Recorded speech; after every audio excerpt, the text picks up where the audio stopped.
Vamos nessa, né, galera? Aproveitar mais esse canal de aprendizagem, né, que é o nosso canal aí do YouTube. Conecta Jaf. Vejam lá os vídeos, assista às aulas e deixe seu like. E aí, já pararam para pensar sobre o que é figura de linguagem? O que é que isso realmente fala e expressa na nossa língua portuguesa? É isso aí, galera. Estudar sobre figura de linguagem, estudar sobre os diversos recursos que a nossa língua utiliza, né? Usa para poder fazer com que as palavras criem encanto, né? Magia, que as palavras, porque elas têm seu poder de encantar, o seu poder de motivar, o seu poder. As palavras têm esse poder de encantar a gente, de expressar emoções. E as figuras de linguagem, elas vêm para isso, para a gente poder fazer uso desses recursos dentro da nossa língua portuguesa, né? E expressar esses nossos sentimentos através desse estudo, que são as figuras de linguagens.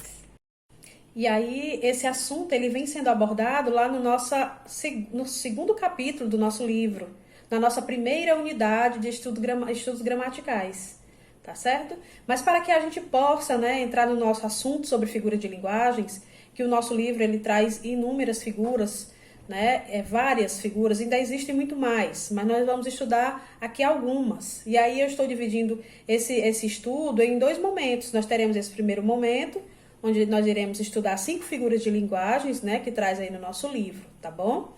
E aí nós vamos, para poder a gente adentrar este assunto e a gente poder fazer esse momento de pesquisa, de estudo e reflexão sobre o que o livro nos propõe, nós vamos fazer aí uma retrospectiva sobre o que é denotação e conotação. O que são, quando é que eu sei que uma palavra está no seu sentido denotativo e quando é que está no seu sentido conotativo? Quem lembra que nós conversamos muito já em sala de aula sobre este assunto, né? Quando nós estudávamos lá sobre o sentido das palavras e tal. Então, eu trago para vocês, né, inicialmente esse estudo, essa reflexão e na verdade, esse lembrete para que a gente possa entender de onde foi que saíram essas figuras de linguagens, tá? Então, assim, falar sobre denotação é a gente falar sobre o sentido literal das palavras, o sentido que está lá dentro do texto, o significado da palavra no sentido do dicionário. Então, a palavra, ela tem o seu sentido. A palavra, ela pode ter, na nossa língua portuguesa, seu sentido denotativo e pode ter seu sentido conotativo. Quando é que ela tem o sentido denotativo? Quando o sentido dela está no significado, no sentido que está lá dentro do dicionário. E quando é que ela tem seu sentido conotativo? Quando ela pode realmente fazer esse jogo, essa brincadeira com as palavras, e a gente pode usar essas palavras no sentido imaginário, no sentido figurado que ela pode ter. Dependendo do contexto, dependendo da intenção que eu quero colocá-la, tá bom? E aí eu trouxe aqui nos slides para vocês um exemplo sobre denotação e conotação. No primeiro slide vem aí trazendo sobre sentido denotativo, né? Sentido literal, ou seja, o sentido que carrega o significado básico das palavras, expressões enunciadas de uma língua. Em outras palavras, é o sentido denotativo, é na verdade o sentido real, dicionarizado, o sentido, o significado que está lá dentro do dicionário. E aí eu trouxe aí esse exemplo. Ela chorou de saudade. Ela chorou de saudade, né? A ação praticada por ela foi de chorar. A palavra aí realmente existe, acontece, né? Ele está no sentido literal, a palavra chorar, certo? No segundo momento, eu trago aí sobre conotação. O que é conotação? O sentido conotativo, o sentido figurado, ou seja, aquele cujas palavras podem ser expressas de forma criativa, de forma artística, né? Expressões ou enunciados que ganham um novo significado em situações e contextos particulares de uso, ou seja, da forma qual é a minha intenção em usar aquela palavra. Então, dependendo do contexto, ela pode mudar de sentido, ela pode ter vários sentidos, né? E aí eu trouxe aí uma canção, né? De Bruno e Marrone, para que vocês possam encontrar onde é que está aí o sentido conotativo da palavra. Choram as rosas, porque não quero estar aqui. Sem seu perfume, porque já sei que te perdi. E entre outras coisas, eu choro por ti. E aí, a palavra choram as rosas, a expressão choram as rosas está no sentido conotativo, né? Porque está no sentido figurado. As rosas, aí nesse sentido, rosas não choram, né? Quem chora somos nós. É por isso que na primeira frase lá, onde dizia que ela chorou de saudade, é no sentido real, que é o sentido conotativo, e no momento choram as rosas, é no sentido conotativo, que é no sentido figurado, no sentido imaginário. Ok? Então, assim, a gente já dá início aos nossos estudos sobre o que é figura de linguagem, porque as figuras de linguagens, elas estão associadas diretamente ao sentido conotativo das palavras. Ou seja, no sentido imaginário, sentido artístico, sentido figurado, no sentido encantador, que a gente pode fazer uso dela para enriquecer o nosso texto, para emocionar, né, para expressar sentimentos, né? E aí é nesse jogo de palavras que entra a história das figuras de linguagens.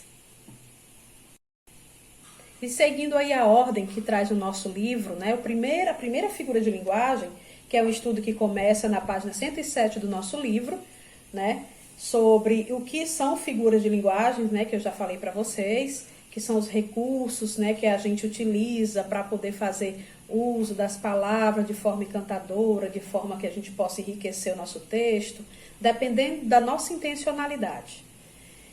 E aí o nosso livro, ele traz a primeira figura de linguagem, ele traz a comparação.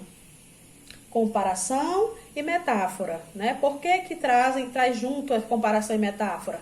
Porque as duas, elas trazem esse sentimento de comparação. Mas a comparação, a figura de linguagem, comparação, ela tem um diferencial, porque para ser considerada comparação, ela tem que trazer os conectivos que expressam tal sentimento, certo? Chamado de comparação explícita, ao contrário da metáfora, nesse caso são utilizados conectivos de comparação. Quem são eles? Como, assim, tal qual, que nem, né? E aí por aí vai, conectivos que a gente utiliza na expressão da gente para poder fazer uma comparação de um objeto com outro, né? E aí o exemplo, o amor é como fogo que arde sem se ver. Então, aí traz um conectivo. Qual é o conectivo? Como? Está comparando o amor com o fogo, né? Mas ela está usando esse conectivo como, é por isso que é chamado de figura de linguagem comparativa, ok? E aí a gente não pode confundir, não deve confundir com a metáfora, que também tem esse sentimento de comparação, muito embora a gente tem que saber fazer a distinção através de quê? A comparação tem que trazer os conectivos comparativos, como, que nem, tal qual, assim, e aí por aí vai, tá? Na metáfora, a gente já traz lá um momento de reflexão e para a gente poder fazer essa diferença bem direitinho sobre comparação e metáfora. A metáfora representa uma comparação de palavras com significados diferentes e cujo termo comparativo fica subentendido na frase, né? Não vai aparecer os conectivos de comparação. O como, tal qual, que nem, não vai aparecer. Mas a gente vai sentir e perceber dentro daquela frase que existe uma comparação de uma coisa com outra. Só que não vão aparecer os conectivos. Vamos lá para o exemplo? E aí traz um exemplo, a gente traz aí esse exemplo. Amor é fogo que arde sem se ver. Observem que aí nós estamos fazendo a comparação mais uma vez do amor com o fogo.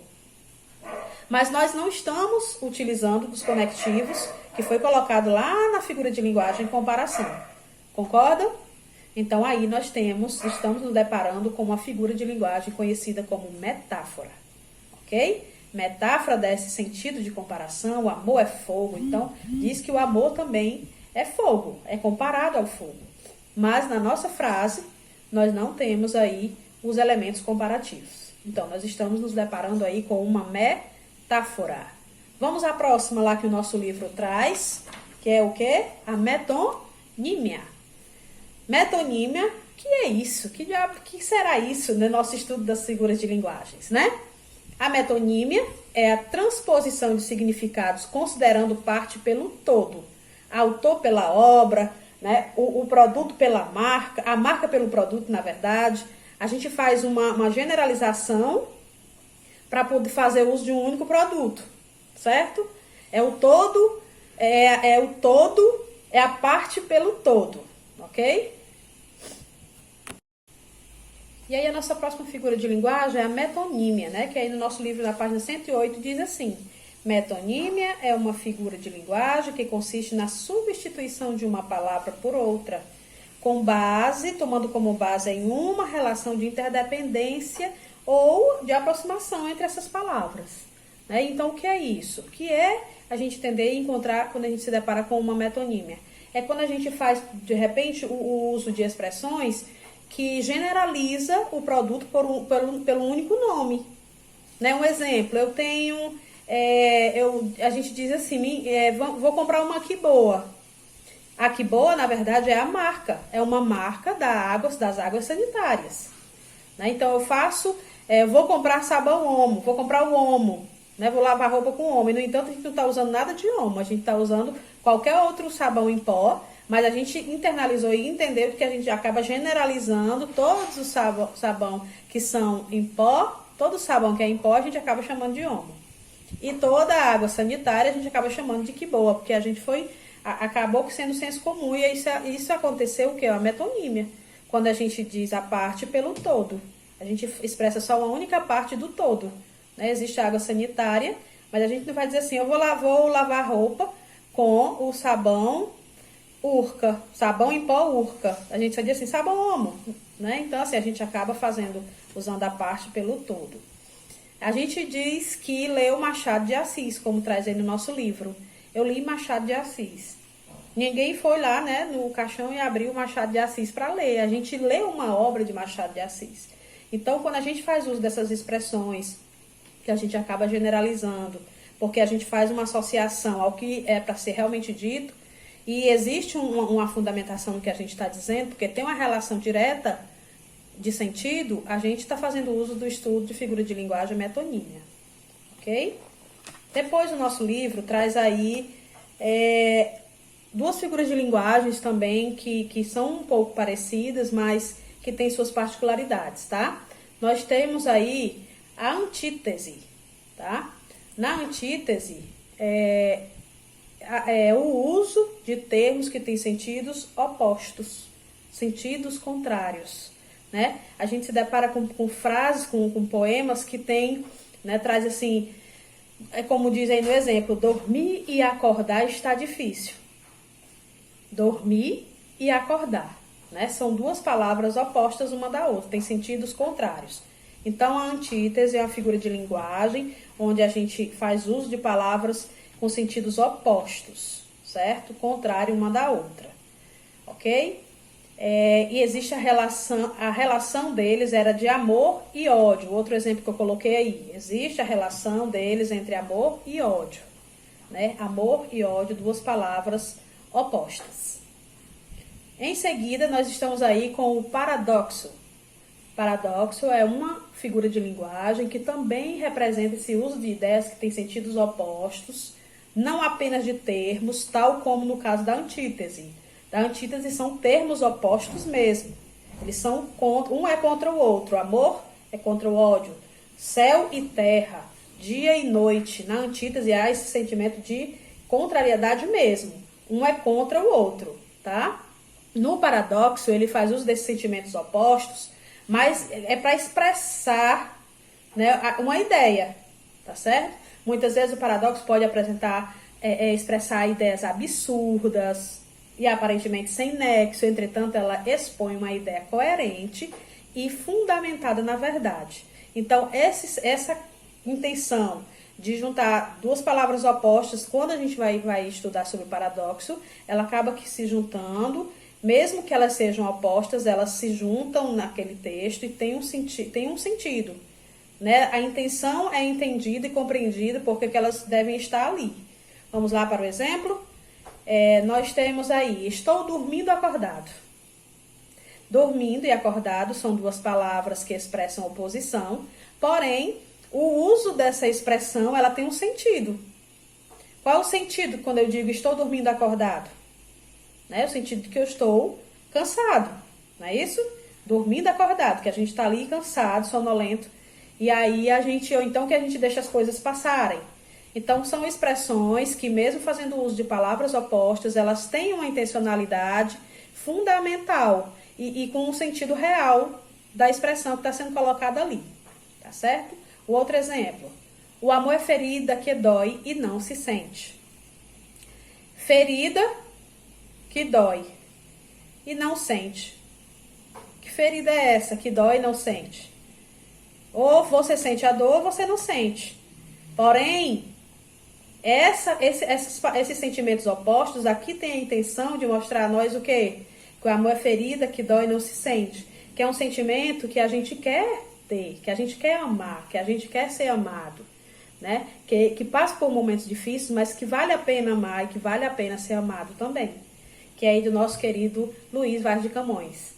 Então, a gente tem que entender e saber fazer essa diferença entre antítese e paradoxo. Antítese é quando as palavras tiverem realmente sentido opostos e for uma contra a outra. No paradoxo, elas são opostas, mas elas têm um sentido real para aquele texto, nos trazendo um sentido lá nas entrelinhas, né, que vai trazer fundamentação para o que está sendo colocado. Ok? E agora é a nossa última figura de linguagem dessa nossa aula, né, que é a nossa figura de linguagem que traz o nosso livro, que é o pleonasmo. Pleonasmo é a repetição da palavra ou da ideia contida nela para intensificar o significado. Então, muitas vezes nós fazemos uso dessas palavras no nosso dia a dia e às vezes a gente nem percebe, né, porque a gente quer intensificar aquilo que está sendo dito. Quando a gente tem a intenção de intensificar e fortalecer a expressão que a gente está dizendo, embora a gente venha fazer a repetição dessa palavra, né, para poder chamar a atenção do leitor, né, a gente acaba fazendo mesmo. E essas expressões, elas são chamadas dentro do estudo das figuras de linguagem de pleonasmo.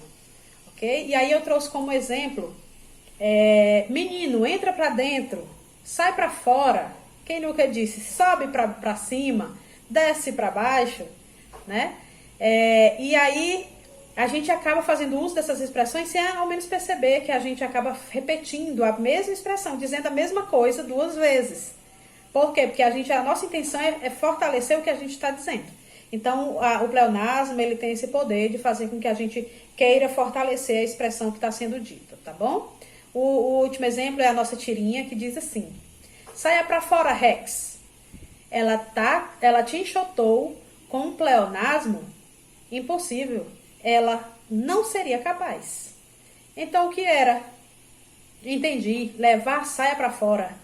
Né? Então, assim, a expressão aí não foi compreendida pelo cachorro, né? Mas quando ela diz saia pra fora, Rex, ela está fortalecendo a vontade dele sair, né?